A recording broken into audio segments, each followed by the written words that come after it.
Good morning, dear children. Your Durga Puja vacation has got over, and now we are back to our studies. As you all know that we have completed chapter length, we have done all the worksheet, the value based question answer, as well as revision of that chapter today, and even the activities have got completed, the project based on it. Today we would be starting with the chapter weight, that is unit 9. So this is again a very easy chapter, and more or less it is similar to the chapter length that we have just completed. The difference is that in length chapter you got to know about all those things which can be measured in length, measured lengthwise.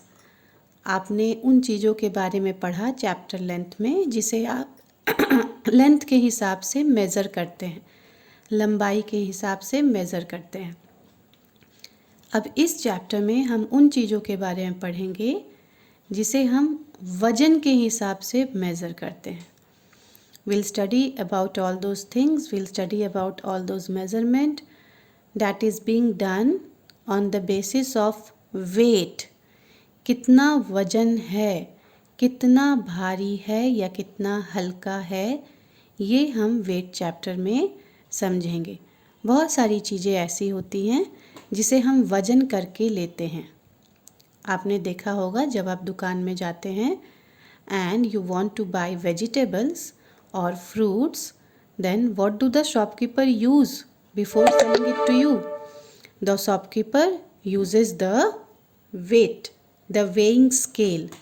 Shopkeeper तराजू use करता है ना. आजकल तो बहुत कम तराजू use करते हैं, आजकल वो वेइंग मशीन यूज़ करते हैं जिसमें डिजिटल नंबर्स होते हैं. देखा होगा आपने. Yes, so when you go to buy vegetables और fruits, you are purchasing 4 kg or 5 kg or 1 kg, then the shopkeeper weighs that on the weighing scale or the measuring, the weighing machine, and then it gives it to you. So weight helps you to know the how much a thing is heavy or light. Okay, कोई भी चीज़ कितना भारी है या कितना हल्का है, इससे ये आपको वेट से पता चलता है. So let us move further to the chapter. Do you remember 1 kilogram is equal to 1000 grams? This is more or less the same thing what we have done in length chapter. There we had studied that 1 kilometer is equal to 1000 meter. आपने length chapter में ये सीखा था ना, 1 kilometre में 1000 metre होता है. In the same way अब किलोमीटर में आपको मीटर की जगह क्या लिखना है? ग्राम लिखना है. तो 1 kilogram in 1 kilogram, how many grams are there? 1000 grams are there. Okay, and if this same question is asked you in the reverse way, अगर इसी क्वेश्चन को उल्टे तरीके से पूछा जाए कि 1000 grams is equal to what, then you will say that 1000 grams is equal to 1 kilogram. The standard unit of weight is kilogram. Weight का स्टैंडर्ड यूनिट क्या होता है? किलोग्राम होता है. लेंथ में आपने क्या पढ़ा था? The standard unit of length is metre. And here what you are studying, that the standard unit of weight is kilogram. Means this is the unit which has got acceptance everywhere. Now let us move further. See, this is the weighing scale that I was talking about. ये तराजू है, ठीक है. तो ये एक weighing scale है, एक तराजू है जो शॉपकीपर यूज़ करते हैं आपको सामान देने के पहले. Let us have fun with measurement of weight. अब हम लोग यहाँ पर एक फन फील्ड लर्निंग करेंगे जिसमें आप कुछ सीख भी जाएंगे और मज़ा भी आएगा. Number 1, the first question it is, you are given some objects here. यहाँ पे आपको कुछ ऑब्जेक्ट्स दिए गए हैं. And circle all the objects which are sold by measuring weight. उन सारे ऑब्जेक्ट्स को सर्कल करना है जो वेट, जिनका वेट लेकर आपको बेचा जाता है, मतलब जिसका वजन करके आपको सेल किया जाता है. Now what are those objects? Cabbage, yes, when you go to the market and if you want to have buy one cabbage, you will have to, the shopkeeper will first weigh this and then he will tell you how much the weight of this cabbage is, 1 kg or 2 kg or half kg, and then you will have to pay the price for it. तो ये तो वजन करके ही बेचा जाता है, by measuring weight, so you have to circle this. Then this is potatoes, आलू. आलू भी दुकानदार वजन करके ही आपको देता है, so this also you have to measure, circle. Rice, again rice is also being measured and then it is sold to you. Rice, ये देखिए राइस की एक this is a sack of rice. इसमें कभी कभी किसी सैक में 25 kg होता है, किसी में 50 kg होता है. So this is again measured and then this is sold. So this also you have to circle. Now this is cloth. Now the cloth is not weighed. इसको वेइंग मशीन में नहीं तौला जाता है, ये मीटर के हिसाब से आपको मिलता है. आपने लेंथ चैप्टर में पढ़ा है ना, इसकी लंबाई नाप के दी जाती है, इसका वजन नहीं तौला जाता है. So this will not be there. This is again satin. Okay, this is the ribbon, satin ribbon.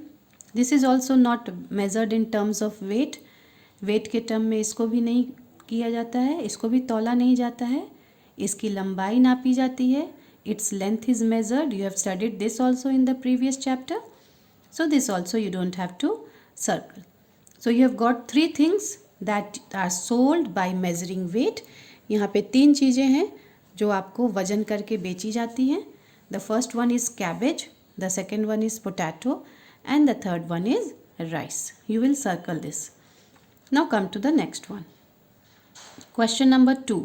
Guess the weights of the given objects and match. यहाँ कुछ ऑब्जेक्ट्स, कुछ सामान दिए गए हैं और यहाँ उनका वेट दिया गया है.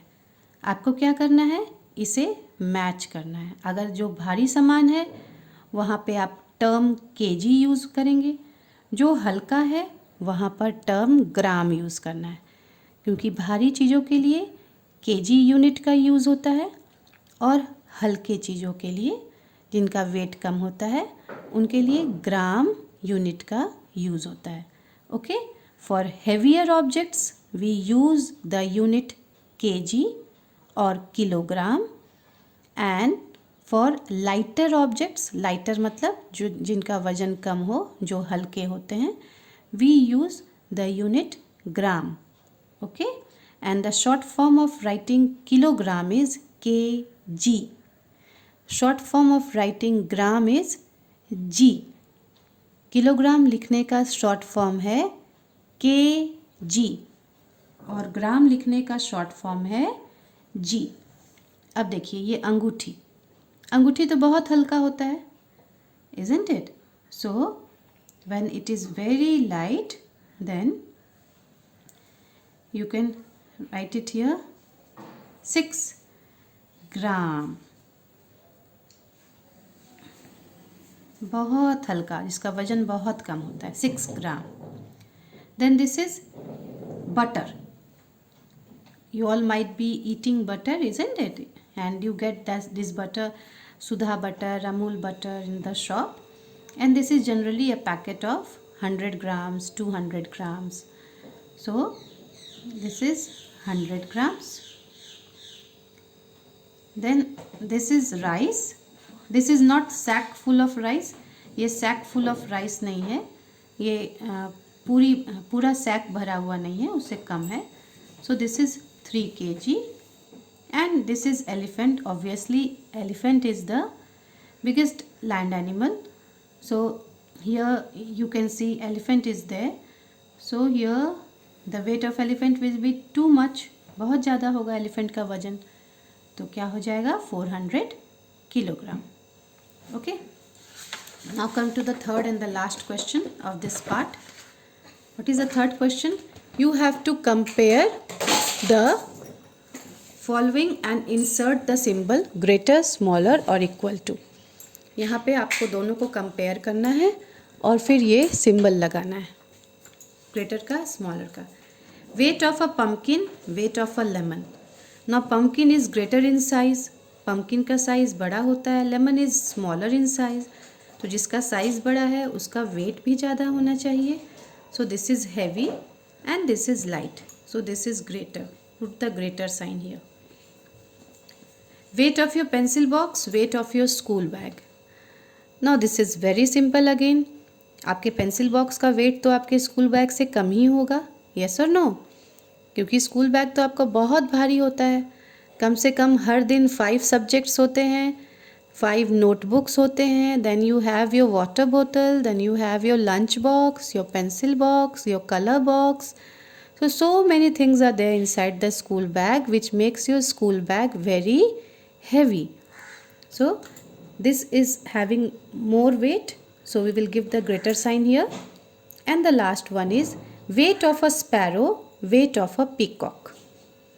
Now which is the smaller bird? Sparrow is the smaller bird and peacock is the bigger bird. तो ये चिड़िया ज़्यादा बड़ी है, तो ये बर्ड ज़्यादा बड़ी है, तो इसका वेट भी ज़्यादा होगा. So you will put the greater sign here again. Now with this we have completed all the questions of the first page. So what you are going to do is you are doing all question number 1, 2 and 3 in your copy as classwork, and the same questions 1, 2 and 3 in your book as homework. I am doing all the work simultaneously in your book as well as in your copy, so that both the books and copies are maintained in the same sequence. दोनों साथ ही साथ चलें, आपकी copy भी complete होती जाए, आपका book भी कंप्लीट होते जाए, ताकि एग्ज़ाम के पहले आप बुक के पेजेस टर्न करें या कॉपी के पेजेस, दोनों ही जगह पे आपके वर्क कंप्लीट मिले. Okay, so whatever work I have given you, do it in a very neat and clean way. Before you submit your homework, on the top of the page write your name and section. Please do not submit your copy without writing your name and section, because when I check the copies I do not get to know whose copy it is. So on the top of the page, on the top of the page of the book also, you will write your name and you will write your section. Okay, now complete the work, children. Thank you.